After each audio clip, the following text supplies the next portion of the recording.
Sponsored by Ram Trucks, built to serve. It is time for Wild's Weird and Wonderful.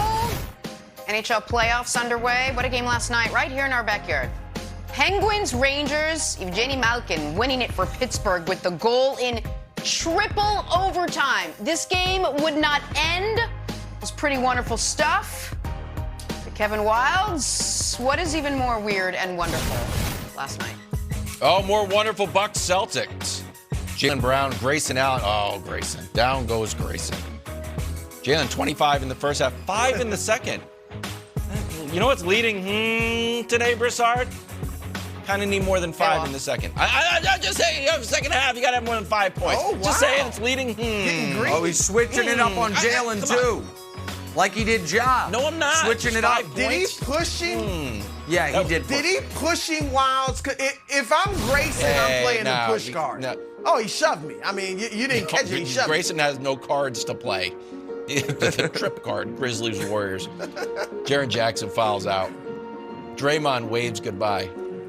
You know what I think? I just, as far as mocking gestures, this is the nicest one. Just waving goodbye to somebody. Moving on to the wonderful Yankees Blue Jays. Aaron Judge. Home run. Ooh. This is great. Wow. This is great. And the guy who catches it gives the ball to a, there we go. Look at his reaction. Oh, the kid's so happy. Just a wonderful moment. Oh. crying. Home run moment. Home run moment. 11 straight wins for the Yankees. Oh, and then finally, we're back to Boston. Kara Lawson, Brad Stevens, and the greatest coach in the history of sports.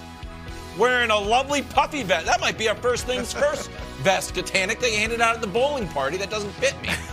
Oh. Maybe I do know how to draft. I don't know. Highest winning percentage in the century. That's Weird and Wonderful from National Pastime. That was great, Wilds. Let's run the fast break. Lakers making some headlines this NBA postseason. They're still looking for a head coach. Guess who they're turning to for help with that search? Don't guess. I'm just going to tell you. According to Woj, that guy, Phil Jackson, will be significantly involved. Look, it caused a lot of noise on social yesterday. Nick, good idea or bad idea? Well, first, let me apologize to our viewers for the quality of that footage.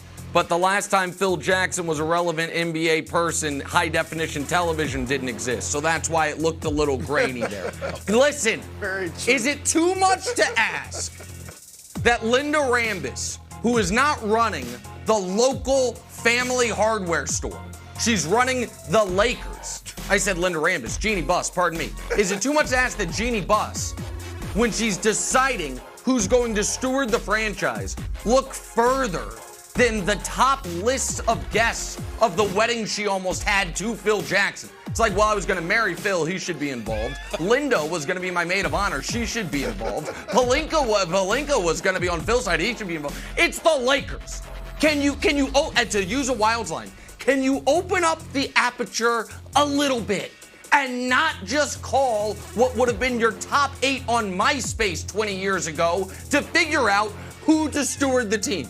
And if you can only call people that would speak if you ever got an honorary doctorate in your honor, can you maybe X off the one person on that list that has an ongoing multi-year feud with LeBron James?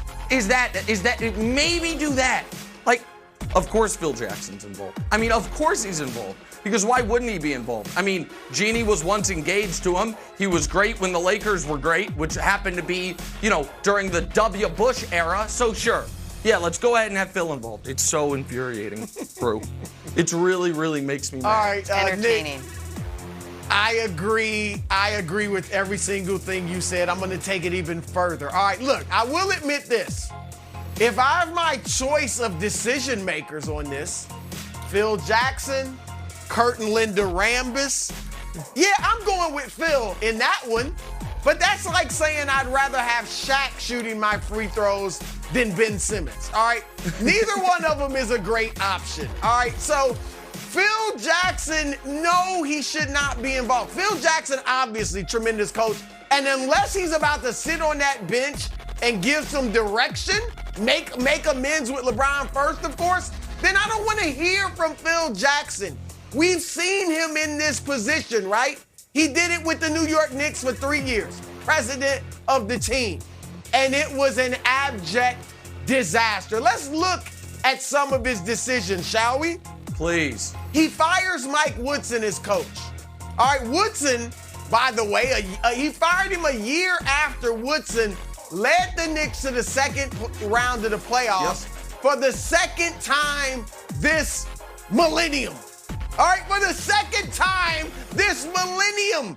All right, in 20 years or so, they hadn't been to the second round, and Woodson led him there, and then Jackson fires him. He hires Derek Fisher, former player for him. Disaster. When that comes to fruition, he replaces Fisher with Kurt Rambis, his buddy. Of course. Disaster. And then when he got rid of Rambis, he replaced him with Jeff Hornacek. Disaster. And this is the guy that is gonna choose maybe your next coach? He was involved in the Frank Vogel decision, Wilds. But look, Vogel's fine. He is a good coach, I believe. But that was the wrong decision. They should have went with Tyronn Lue. They didn't go with Ty Lue because they wanted Vogel. So what was that? 4 coaches that I just named that Jackson made mistakes on. So come on, what are we doing, Lakers? Okay, stay here, Broussard. And this is a serious question. What are the Lakers looking for in a coach? Like, Charlotte fired their coach. They flamed out twice in the play-in games. Didn't feel like they were reaching their potential. They weren't ready. And I think Kenny Atkinson should be the coach because they need to develop their guys to get them to the next level. Be honest with me. What is the defining characteristic that the Lakers coach needs? The ability to put disparate parts and make it work? Because I don't know any strategy that could be sort of drawn up on a whiteboard that would make that team work. So the idea that there's this focus on coach rather than Pelinka and roster construction seems to me to be misplaced. I don't care if you get Red Auerbach out of a time machine and bring him there. I don't think the Lakers win. So I'm at a loss. What's the one defining characteristic you want to see in a Lakers coach? Okay. I think what you need, Wilds, is a guy that the players will respect and a guy who's strong enough to coach them. So they respect him and he will coach them. He's not afraid of LeBron. He's not afraid of Russ. He's not afraid of AD. To me, look, I think the guy's Mark Jackson. All right, I like Mike Brown. I think Mike Brown is a good candidate for that. Darvin Ham, I think, will be a very good coach. But I don't think you bring in a rookie coach for this veteran team. So that's why I like Mark or Mike Brown. Just very quickly, I agree with you, Wilds, if your general point is there is way more blood on Pelinka's hands than Vogel's, and that the front office was a bigger problem than the head coaching position. But that ship seems to have sailed. But unless the number one trait you're looking for in a head coach is the guy who can tell you what the best ayahuasca flavor is, I don't need Phil Jackson consulting on it. I just don't. It's 2022. We can turn the page, please, Jenna. We can. Like, I don't know what good he's going to do. Let's do that. Flavors? Speaking of